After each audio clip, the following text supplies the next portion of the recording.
Hello everybody and welcome back to another review of this season, if you like. I call it getting seemingly like being repeatedly booted in the groin on a regular basis. But we'll call it a season that Oxford United are having, and just when you thought it couldn't get any worse, guess what? It got worse. It got so much worse. It got so much worse to the point where I don't even people envisioned it would get this bad. Today, Oxford were at home to Bristol Rovers. I was already dreading this game, as I did tweet out earlier in the week. I was dreading what the score would be in this game. But even I didn't think it would be this bad. And before we jump on any more, I'm going to say it right out right now. Congratulations to Bristol Rovers. There's not a lot of love lost between the two clubs, but hey, at least we don't have Matt Taylor anymore, so that's one thing in our favour.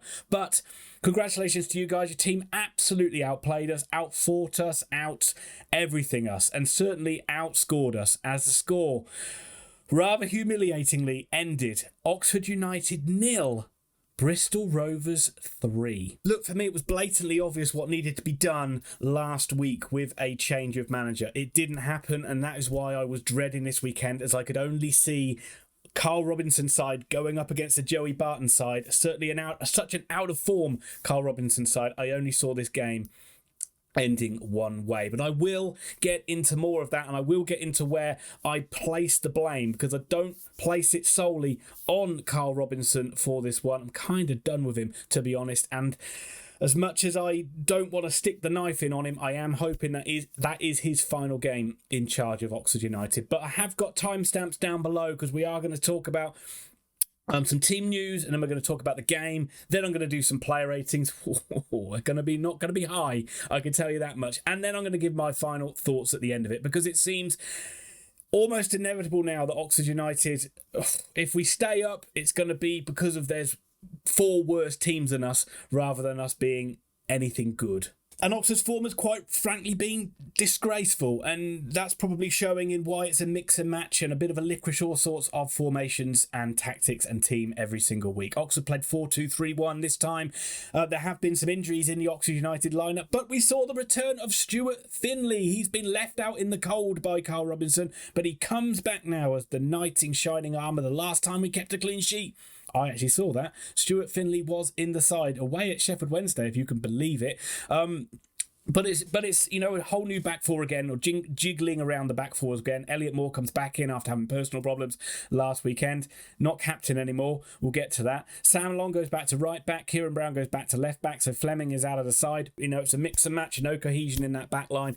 Bate and Brannigan in midfield. No McGuane. Apparently he had slight injury, I believe, left him out of this one. Head of Bate and Brannigan, you had Marcus Brown as the 10 role. You had Yannick Wiltshire on the left, and you had Kyle Joseph on the right, with Sam Baldock up top. What could possibly go wrong? Just look at that again. No Josh Murphy. Where was Josh Murphy? Maybe he didn't fancy it once again. We hear Tyler Smith has a little bit of an injury as well. So not great for Oxford United. And let's just talk about that captaincy situation. What the heck is going on there? Moore no longer captain. He's given it a joint responsibility between Brannigan and Sam Long. Neither one of those players I have a problem with being the captain. But why split the duties? Who does that? Isn't that something you kind of do when it's like an under-9 side and you're trying to be nice and share it out, the responsibility among different players? This is stupid. And I hope that somebody comes in and addresses that straight away. Just seeing what happened in the game, let's be realistic, that's quite down low on the list of priorities right now. It's just another one of the baffling decisions of many that have happened this season. Bristol Rovers struggling like we are as well. Haven't won in ages. I think it was a similar record. Haven't won in 7. Just one draw in that time. And they're very similar to us. They don't seem to keep a lot of clean sheets, don't seem to score a lot of goals. And Joey Barton's under pressure, and he's mixing and matching his side as well. And he shuffled the pack, making 6 changes from the side that lost to Burton. Belshaw returned in goal. You also had notable returns of Gibson and Finlay in there as well. But up top is where Rovers' danger men are there. Aaron Collins is having a superb season, and him up there with Marquis and up there with Sinclair. Those are the main threat that Oxford United needed to keep at bay. So let's jump into this game, and early doors, as we've seen many home games for Oxford United. Oxford did start the game on the front foot and could have gone in front early in this game, but as we've seen in many games this season, we just cannot take our chances when they do come. It was nearly a dream start, basically by Rovers putting the ball in the back of the own net. Oxford had a corner won by Wiltshire early on, ball it over, put across. Not sure which Rover players it was, but it seemed to bounce off the back of his head and loop dangerously towards the goal. But for Oxford, don't have the luck in this sort of situation. The ball bounced against the post and went out, and Rovers were able to clear. But again, Yannick Wiltshire looked like he was going to be him causing problems down the left-hand side all game. As just 2 or 3 minutes later, he got the ball again, was able to drive at the fullback. Good cross, Joseph arriving, but he was only able to poke it just wide. As you expected with two out-of-form sides, it was a little bit scrappy and it was a little bit frenetic. It wasn't a bad watch, but you sensed it was two sides that sensed the importance of this match and wanted to really seize the opportunity in it early. Bad news for Oxford. And it's pretty predictable news, isn't it? A lot of us didn't think Sam Baldock would ever be able to come back and play any significant role in this season. And again, he comes back into the side and goes off injured pretty quickly. He started last weekend, didn't really do anything, and then he's off injured after 20 minutes. Replaced by Gatling O'Donker, but pretty much as soon as that change was made, Rovers take the lead. And it is a goal as soon as they put a single bit of pressure on Oxford United. Oxford United just fold. We've got all the defensive metal as a soaking wet piece of paper. It was Collins who did really well, cutting down the Rovers left. Good effort, but it was parried out by Eastwood, but only into a dangerous area. Rovers player getting there before Brannigan on the lunge. Brannigan really reckless in there, brings down the Rovers player. A clear penalty, just what Oxford didn't need, and Sinclair stepped up, sent Eastie the wrong way, sent those Rovers fans into raptures, and we've seen this all before, isn't it? 1-0 down. If that was bad, it got worse. Just 7 minutes later, 2-0 up Bristol Rovers. Oxford United all at sea, all over the place. Shocking doesn't do it justice. The ball breaks to Rovers in midfield, and a Rovers player, I'm not sure who it is, he's got all the time in the world to just stand on the ball and literally wait for Sinclair to run back into an onside position before he rolls the ball down the line to him, and he can get in there, cross into the box. Not a great cross, it's a bit of a bobbly one, but of course Eastie can't get there. Of course, I think it's Elliot Moore can't get there, and Aaron Collins can just stroll across the two of them and put it into the net for 2-0. Seriously, go back and watch that. How bad is the Oxford United defenders? Fair play to Rovers for the goal, but Shish? That's not even a word. Beggars belief. Where is these players that supposedly care and are fighting for every single ball? Nicely worked goal and a nice finish, but Oxford, what are you doing? And Rovers were in complete control for the rest of the first half, really. Oxford looked so shell-shocked. The players just didn't know what to do. Again, it looked like a bunch of strangers out there. There didn't seem any clear plan of how we were going to get back into the game either. They didn't even seem to try and get the Marcus Brown into the game so he could run at people. And Yannick caused problems early doors, but we just never gave him the ball. We never gave Yannick Wiltshire the ball for the rest of the first half. I think we gave it to him once in the 44th minute, and then they had 2-on-1 on him because they're 2-0 up and they can afford to sit deep. So I just don't get Oxford's tactics. Again, as we've seen many times this season, it's all over the place. From where we were such a good football inside under Robinson only last season to where we are now, it is night and day. Night and day. And deservedly, because Rovers looked in control, played the better football than us, looked like they passed it through us with ease as well. And as you just say, just had the more metal. They looked more up for the game. They looked like the fight was there from Bristol Rovers. And you just knew Oxford weren't going to get back into this once they went 2-0 down. And at half-time, I just kept thinking about how Oxford just are so fragile. The start of the game, still Bristol Rovers scored. The players looked like they had a little bit of a plan. They knew what to do. But as soon as Rovers scored, these players just are out to lunch. They're so disorganised. It just very quickly went into, I'm going to get this ball and I'm going to bang it as far forward as I can. And hopefully Joseph and hopefully O'Donker can run onto it, or at least try and force a mistake out of Bristol Rovers. Such poor tactics. Sound the bugle, sound the alarm for the second half. What changes can Oxford make? Well, they brought James Henry on instead of Wiltshire which was a little bit of a strange one in my opinion, which meant Marcus Brown went onto the left and Karl Joseph onto the right and Gatling up front. And Oxford did play a little bit better at the start of this second half. You kind of expected them to do it. You expected Rovers knew that as well and kind of just batten down the hatches a little bit.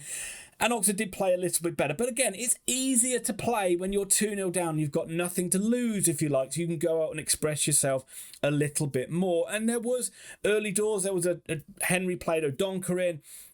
And his shot wasn't great, but it was parried by Belshaw and Rovers were able to get it clear. There was a shot dragged wide by Karl Joseph, and then there was some good battling work by Henry and O'Donker, which led to a shot from Henry from the edge of the box, which was easily saved by Belshaw. And that was about it. That was about all the attacking attempt. There was a couple of good runs from Marcus Brown, where he got one and he ran all the way up the pitch and he was quite cynically fouled. There was one where he ran down the left-hand side and got fouled. And then he went off injured. He got injured there, so that's Marcus Brown, seemingly maybe out for the season now. Yikes, it couldn't be getting any worse than this one, could it? And the only thing that could get worse is if Rovers made it 3-0. And you know what? They did. They sensed that they kind of really took the sting out of Oxford's attack, and then they started to impose a little bit of pressure on Oxford as well. And they got a little flurry of corners, a little flurry of pressure, and that is where the third goal came from. Very rudimentary ball into the box. Hoogle with the run, Hill with the header, Hool with the goal. A very simple ball in, but it was a good run and it is a good header. And if Oxford scored that goal, we'd be saying, well done, good stuff. But where's the marking? Where's the effort and the determination to keep that ball out of the net? And you saw that from Rovers so much more than Oxford all the way through the game. And again, full credit to them. Even in the 93rd minute, those players are chasing down lost balls. They're fighting for everything in the corner. They don't want to give up any lost causes at all. Whereas Oxford looked to cook goose pretty much from 27 minutes on. Thunderous boos at half-time. Thunderous boos at full-time. And so it's 8 games without a win now. Just one solitary draw in that time. It doesn't look like it's going to get any better any time soon unless we make the obvious change. So without further ado, and I'm going to be quick with this because there's not too much to say, let's dive into some player ratings. Simon Eastwood gets a 5. Could he have done better with the first goal with the parry out? Could he have palmed that wide? Maybe. Could he have done better with the second goal? Maybe. But he did all right. 5 out of 10. Kieran Brown, 5 out of 10. Did all right. Didn't do great. Sam Long, 5 out of 10. Did all right. Didn't do great. Stuart Finley, 4 out of 10. Not a great return for him. Looked a bit. There was no cohesion between him and Brown at all, and quite often they let people run off them and in behind. Elliot Moore, 4 out of 10. Don't think he was particularly good. Don't think he was particularly strong. I think good decision to strip him of the captaincy. But he has had some personal problems, so not going to shit on him too much. Cameron Brannigan, 3. Thought he was really poor. Lost his head, lost his composure. Didn't look like he just literally got reduced to just smashing long balls up top, and it was a hit and hope job for to see if O'Donker and to see if Joseph could get on the end of it. Lewis Bate gets a 4. Again, like Brannigan, he lost his head. I thought he played a little bit better than Branners, but he got hooked off after 70 minutes because he was a red card walking pretty much. I think he probably would have got sent off if he stayed on, but only 4 out of 10. And, not a great game for him, but not his fault why we lost. Marcus Graham gets a 3. I thought this was a very uninspiring turn to the side from him. I thought that, yes, he had a couple of good runs, but where's the end product? Where's the overall skill and quality consistently over 90 minutes? It's just not there, and we may not even see him again this season. Karl Joseph gets a 5. I thought he did okay. The usual Joseph thing is you can't fault his effort. He does put a shift in. The quality's not there from his finishing, but 5 out of 10. At least he showed that he wanted to. He showed he was giving something, offering something. And Yannick Wilshire gets a 5. I thought he was unlucky to come off. I don't know why Oxford didn't have more of a game plan of get Yannick the ball and let him run at the fullback. And I don't know why they really took him off. Maybe that's a classic case of Robinson saying he wasn't up for the fight. I don't know. I'm speculating. 5 out of 10 though for Yannick. Sam Baldock gets no grade for me. Off after 20 minutes. A real shame. Disastrous, really, that we've lost him again. Don't know how long he's going to be injured for, but yikes, that is just another. I don't even know the words. Another not nail in the coffin, but just another dagger through the heart, if you like. Gatling O'Donker, I'm going to give him a 6. I don't want to give any. I can't give any criticism to the youngsters that have come in to try and bail Oxford out. I think he's got so much promise, and he worked hard. And some of the brighter spots did come through O'Donker with his pace and with his power. But he isn't the guy that's going to at the moment, I think, provide all the goals that we're going to need to stay up, but at least he worked hard. James Henry gets a 5. I thought he did okay. I think he tried, but, his quality isn't there. His overall quality isn't there. But at least he looked like he might be able to provide something in midfield that we haven't had for a while, and that's a little bit of composure. Tyler Goodrum gets a 6. Again, he came on late. He came off after 70 minutes, and, I'm not going to give Tyler anything lower than a 6 because tried hard, didn't really have enough time to impact this one. He's just coming back from injury. And Atif Kanate gets a 5. Chucking him on with 20 minutes to go. What do you really expect? Feel sorry for the young man. Gets a 5 out of 10. And then we come to Karl Robinson. Is this the last time I'm going to give a grade for Karl Robinson? Well, I hope that it is. It's surely come to the end of the line now. It was disaster last week. It was even worse this week. And it just looks like we're spiralling down towards League Two, which is absolutely inconceivable. You just wouldn't have thought that was possible at the start of the season. And a lot of that comes down to him.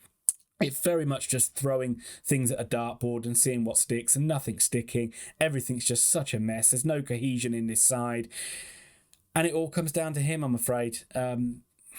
0 out of 10 for Karl. And that brings me to my final thoughts. And this is so much worse than I think any of us could have conceived. This surely has to be the final game in charge for Karl Robinson now. It is stating the obvious. I had a bad feeling about this because I just saw Joey Barton's side would come in and do a job on this Oxford side today. It would be similar to Cambridge. They'd get in front and Oxford wouldn't be able to come back. And boy, did that happen. And then some. And again, fair play for Rovers for putting that demolition job on us. I knew it would be a toxic reaction if we lost, and it certainly was now. This is going to take a lot now to rebuild the trust from this fan base towards the board. And that is where I'm putting the blame for this defeat, at the board. Karl Robinson was a beaten man when we lost to Cambridge. His interview with the media was everything of a desperate man that knew he couldn't get the best out of these players anymore. And regardless of what he said, he was abusive to the media, and there's no way he should have stayed in the job this week. The board have pussyfooted around and not made this change, and this result is squarely on them. This change has to happen now if we're to have any chance of survival in League One. It might be that it's too late already and a new manager can't come in and get a response from these players. This change, in my opinion, should have happened after the Burton game, where Oxford was so poor, but they've let it drift and they've let it get worse than any of us could have managed. And unfortunately for Robbo, it's going to end on such a sour note for a guy that has brought a lot of joy to this football club and a lot of good performances. And it's so disappointing that, as inevitably, it always seems to end for football managers like this. And it is really hard to see Oxford winning a game anytime soon. I just don't see who we can beat. Are we going to beat up any of the sides at the top? No, because we're going to be too open and they're going to pick us off. Are we going to beat any of the sides down the bottom? Probably not, because they're going to be backs to the wall, resolute, and they're going to take their chance, and we're not going to be able to score against them. So where do we pick up points? Is it at Sinstelbank next week against a side who haven't lost at home all season? Well, we'll have to wait and see, won't we? But I wouldn't hold your breath. This winless run could go on for a while yet. It's disastrous. It's terrible. But please put your comments down below. Let's have a little thought about, if it's Robinson out, and it should be, who's going to come in and replace him? Let's just put the thinking caps on and think about how we can get out of this mess. Rovers fans, flood those comments. Put as many derogatory comments as you like. I welcome it. And quite frankly, we deserve it. You were thoroughly better than us today. Might be back in the week to do a video on a departure of a manager. We will see. If not, I'll be back to do a review of the Lincoln game next weekend. All right, try and enjoy your football. Try and get away from Oxford United. It's not really healthy to fester on this for too long. And hit like and hit subscribe, because that will help me. Bye for now.